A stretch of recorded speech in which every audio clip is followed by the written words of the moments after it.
Kickboards. Have you ever wanted to use a kickboard when swimming? Whether you're a beginner, an advanced swimmer, or a teacher, a kickboard is great because it'll help you build strength, improve technique, or help teach others. Stay tuned because in this video I'm going to show you 10 ways that you can use a kickboard. For those who are watching the video for the first time, my name is Nathaniel and I'm the swim specialist. And I want to be your go-to guide for all your swimming needs. Since March 2018, we've released weekly videos to help teach people to learn how to swim, and we've taught over 1,000 people since then. What I want you to do now is click subscribe so you can help me achieve my mission of raising that reach to 5,000 subscribers by the end of the year. What I'm going to show you today is 10 ways that you can learn how to swim, improve your technique, or teach others with the use of a kickboard. So, what is a kickboard? Well, a kickboard is something that looks like this. It's a rectangle shaped foam which will help you float, but more importantly, it isolates the rest of your body so you can just focus on your leg action. Who is a kickboard for? Well, it's for children and adults, whether you are a beginner or somebody who's advanced. It will help you learn to swim, improve your technique, and build strength. So there are 3 advantages when using a kickboard. The first one is obviously it isolates the rest of your body so you can solely focus on using the correct leg action. Secondly, it will improve your technique because you are just focusing on your legs and you don't have to worry about your arms, your breathing, or anything else. And thirdly, it will help build strength because you have to work twice as hard to kick your legs to give you propulsion to be able to go forwards. Now, the disadvantages when using a kickboard are, number 1, it is not to be used as a safety device. It is not going to prevent you from drowning because it's tailored to be a flotation aid and not a safety aid. Number 2, the body mass will impact the level of buoyancy that you have when using a kickboard. So if you are really dense and muscular, then you might require 2 or 3 kickboards to help keep you afloat. Where if you're a lot lighter, or you have more body fat, then you might get away with just using 1. And number 3, you have to use maximum effort because all the energy is going to be focused on your lower limbs, meaning your legs. The first practice today, I want you to hold 2 kickboards and you are going to stretch your arms, travel forwards. Now the key point here is to make sure that your chin is either on the surface of the water or on the kickboards, and you're going to kick your legs and travel forwards. And the outcome is that you're just going to be as comfortable as possible using the kickboards. In the second practice, we want you to use 2 kickboards. However, this time your arms are going to be slightly apart and you can rest your forearms on either float at a 90-degree angle. You're going to travel forwards, and this time your chin is going to be placed on the surface of the water. Now, the outcome is that I want you to kick your legs up and down and introduce your flutter kick.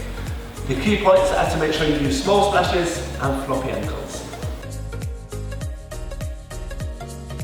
In your third practice, you are going to do exactly the same. However, this time when you're travelling forwards, can you now put your face in the water?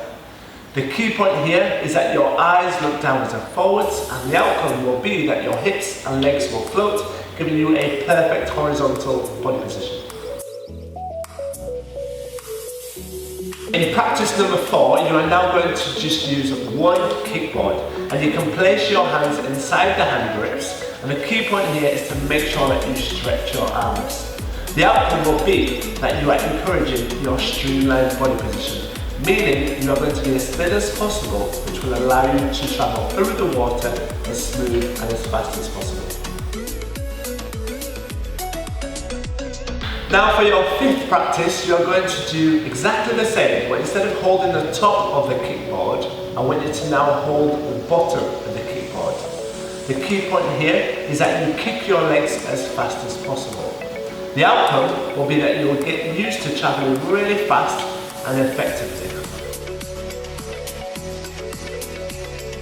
In challenge 6, we are going to hold 3 kickboards, and instead of travelling forwards, you are now going to travel backwards. I want you to make sure that you actually hold the boards firmly and do not pull them down. The key point here is that you lean backwards and have your head backwards, with your ears in the water and your eyes looking up to the ceiling. The outcome will be that you have a flat, horizontal body position, allowing your hips to flow and your legs to flow.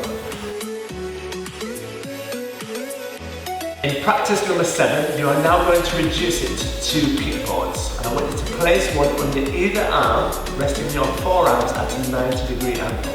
You're going to travel backwards again, and the key point here is to make sure that you are pushing your tummy up.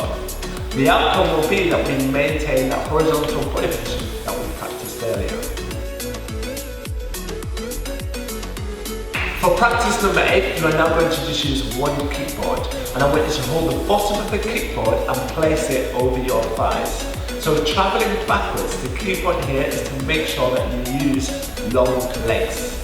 What I mean, the outcome is going to be that your legs are nice and extended, and we don't bend our knees, which ultimately is pulling the water. Whereas long legs make sure that you push the water away and we can travel backwards. And in practice number 9, you're going to use one kickboard again, and I want you to place that kickboard behind your head. You can have your elbows slightly flexed, and the key point here is to make sure that you kick your legs slowly. The outcome will be that your legs will be efficient. And finally, your practice number 10 is going to be that you are going to place the kickboard with your arms extended above your head. And the key point here is to make sure that you kick really fast so that your legs become effective and you have the perfect flutter kick. So what I've shown you today is 10 cool ways that you can use a kickboard. I've shown you 5 travelling forwards and I've also shown you 5 travelling backwards. Now if you found this easy doing a flutter kick, the next progression is to try and do all the practices with a breaststroke leg kick. Now if you want to order your very own kickboard, all you have to do is go in our description below, click the link and you can order yours directly from Amazon.